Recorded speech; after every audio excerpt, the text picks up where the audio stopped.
Welcome to Center Heist Productions. Please hit the likes and subscribe and share the video. Thank you to those who are following, as we have been on for almost 2 years now, I think, and I'm going to have to check that date. I think it's coming up anytime now. Anywho, we've built the integral Habs channel that reviews games and gives you honest insight into what's going on in Habs world. And basically, we don't use clickbait on this channel, and we don't tend to run with rumors. We sometimes have to get in on addressing rumors because people make up so much intense stuff that I try to nip it in the butt. Anyway, so this was a review of St. Louis game Saturday night. Montreal did a fine job.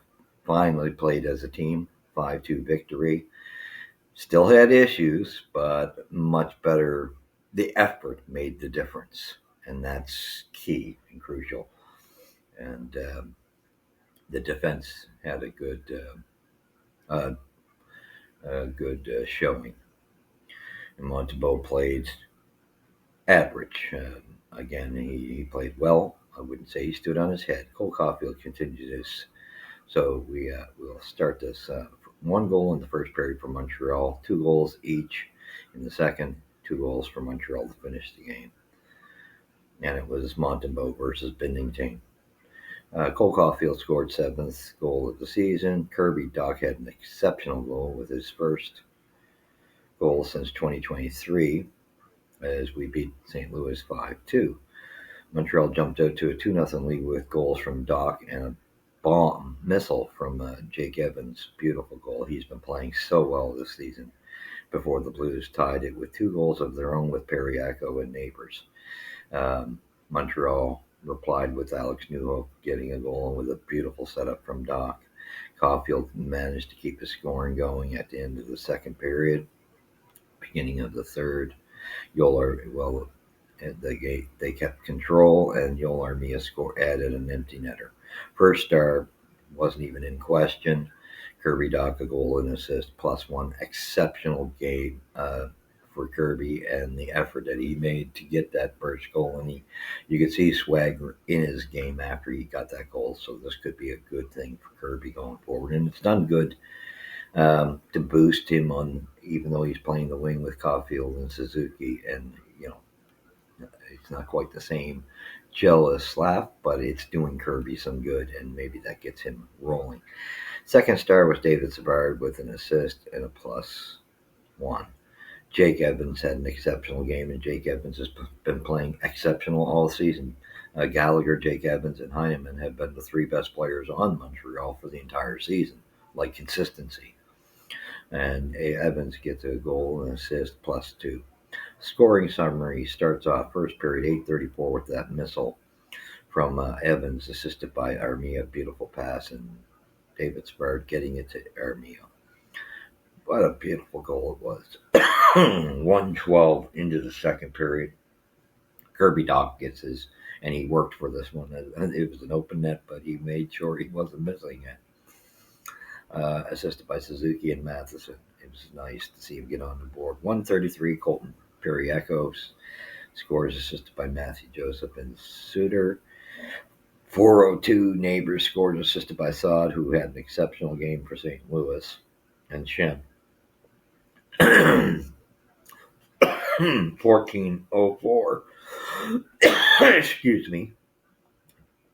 Alex Newhook scores to put us ahead with a beautiful pass cross crease from Dach, who was given the puck from Matheson on the power play. So bright spot that we're having a better power play so far.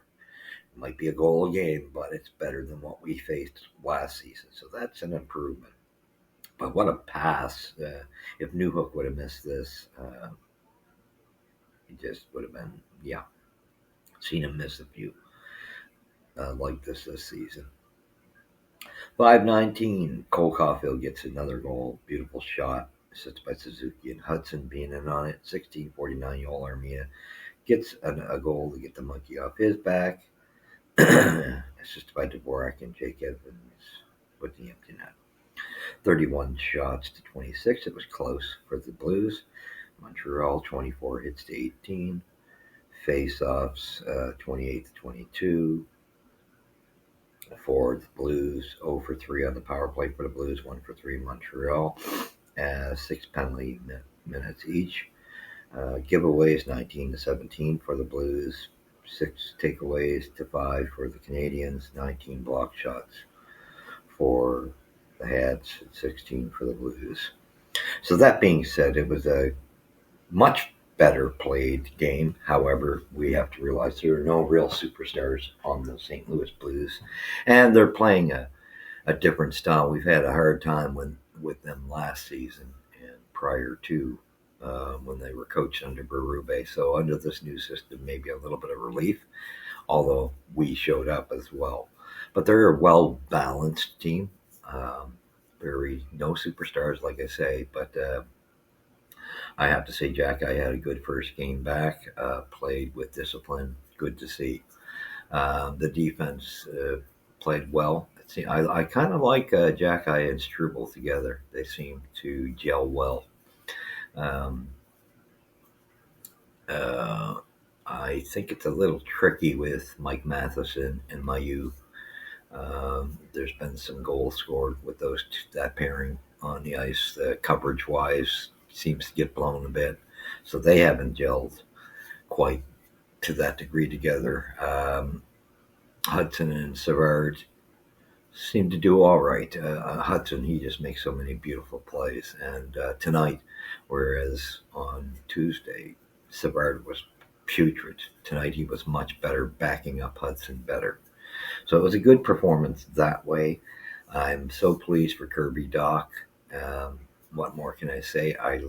Like I say, hopefully we'll be getting Slav back soon. But hopefully this little injection is enough to get Kirby going with that first line that he's been. And who knows, maybe you set up the second line differently. You got options here, but I like the idea of having, I think, Heineman, and I'll still say Kapanen should be with Dach. That's my opinion. While they're waiting for Laine to get back, I would play that. We haven't done that yet.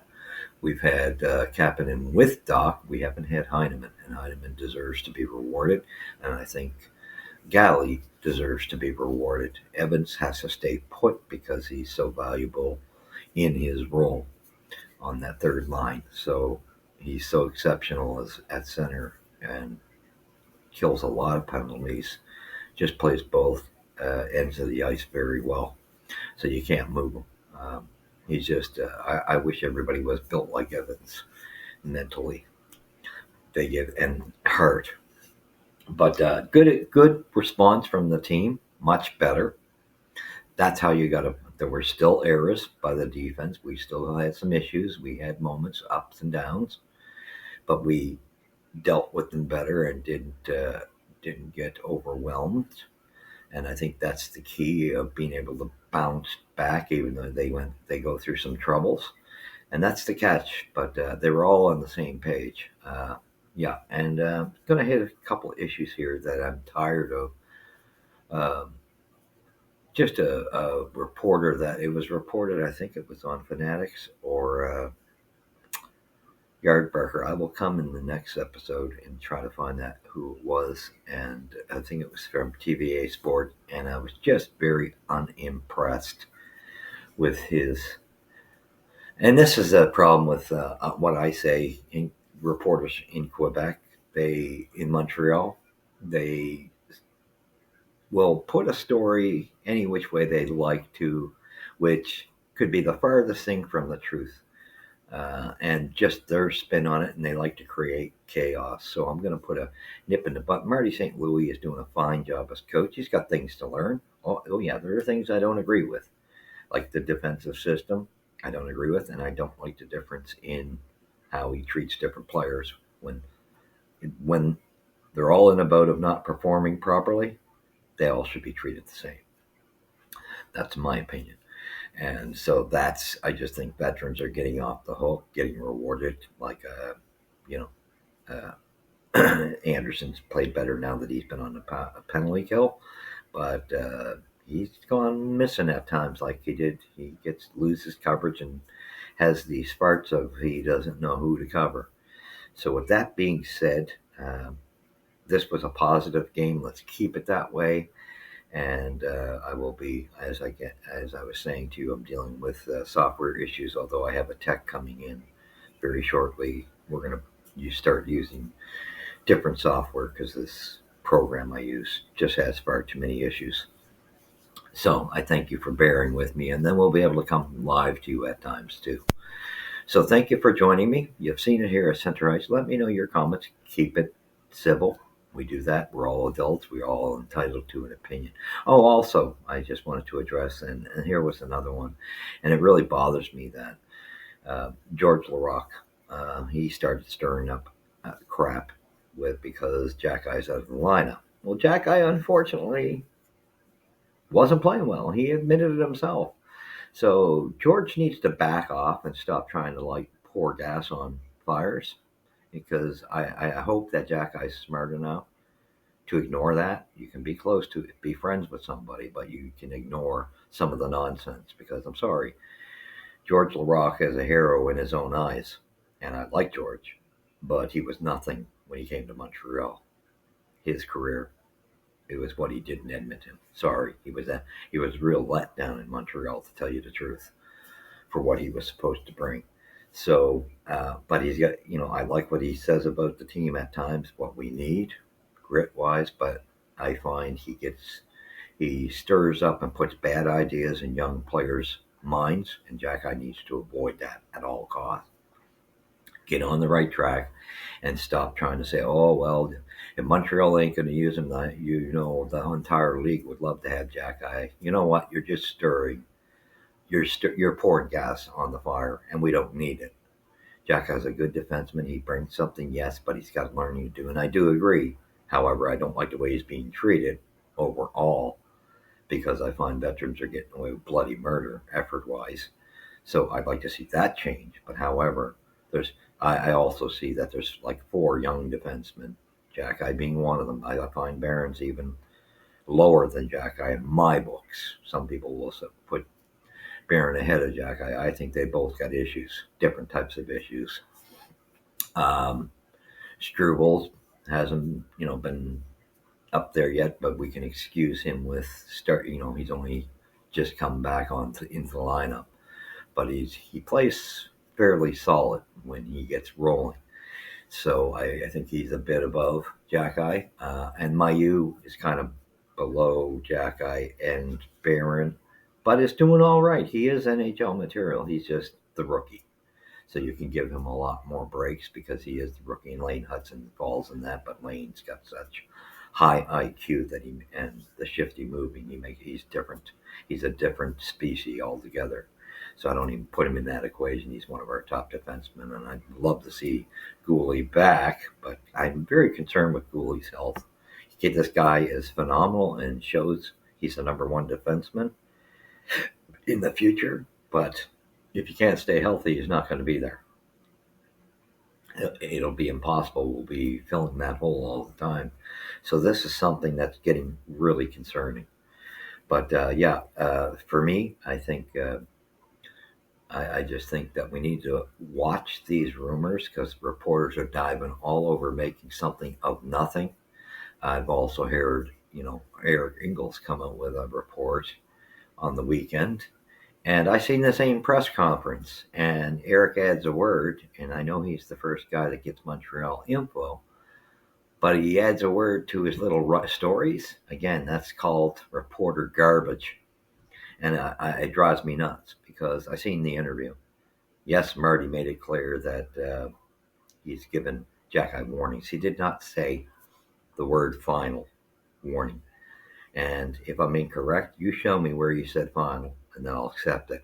But I watched that same post, that same media question period, that they do when the post game or pre-game, whatever.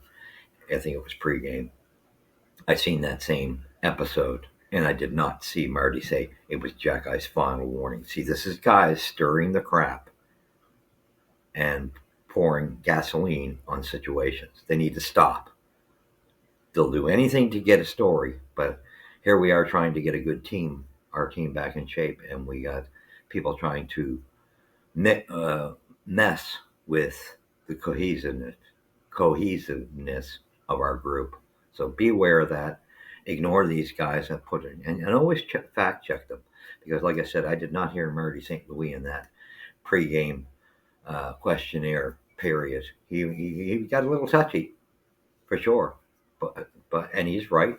Jack Eye needs to understand he's not a rookie, but I think there's. Well, my only issue is there's a couple other guys in that boat too. We've even got veterans that have been there for years that should be in that boat. So that's my only issue where I could counter Marty on that. But however, it's these reporters stirring the pot and adding their own little adjectives to make it a worse situation than it is, and putting their spin on it to create chaos. So be aware, check out this stuff. I would say, George Larocque, I mean, when you see him, he's a bit emotional, and I think that might be why he ran his mouth on this, but I think he needs to take heed. However, I don't think he really truly cares about dedication to the Habs, to be honest, because he truly was never really sold. George Larocque is sold to himself. It's all about making money, just like he BS'd on Tony's show, saying that he would only coach Habs and Oilers players because those were his loyalties. Well, we've seen him go up there and coach Rempe. It's all about the buck. Understand that's the one thing about George Larocque, and I like him because he's humorous, and he does know hockey as far as building a team. He knows what a team needs, from his perspective from playing. However, he says a lot of things that are very questionable and ran off in emotional moments that need to be ignored because he gets a little hot-headed. So with that being said, thank you. Tell me your opinion on what you think. I just want to put those to rest because I'm tired of people lighting fires everywhere and adding gasoline and adding words. It's got to stop. Okay, so anyway, with that being said, we heard rumor-wise that Montreal is looking at a right defenseman and a gritty forward. And that came from Elliott, Freeman, and Pierre LeBrun and Frank Saravelli. They all put their mouth on this. I don't know how much truth it is. They say that the Habs have called around the league, and nothing. Don't expect anything to happen immediately. This is not this time of year. Teams don't really do too much. I think though, as we get closer to January, then you might start seeing some of this stuff come to fruition. But it wouldn't hurt to have a good veteran right defenseman for sure. But then you would have to be moving on from Savard, I think. So you would have to have somebody with that same background, just younger, because you got to let those kids come up too. And a gritty forward, yeah, we really do need some size and grit, some nastiness into our forward group. It's got to toughen up, to toughen the lineup. So you've heard it here at Center Ice first. We will come with the next video of the game with the Flyers and see if we got back-to-back wins. And I'm playing catch-up, so I can tell you, yes, we did get back-to-back wins, but last night's game wasn't as impressive as the Blues game. We almost blew it. But I will come out with my review of that one. So thank you for joining me. We'll catch you in the next episode. And you've seen it here. Please hit the like, subscribe, share the video. God bless.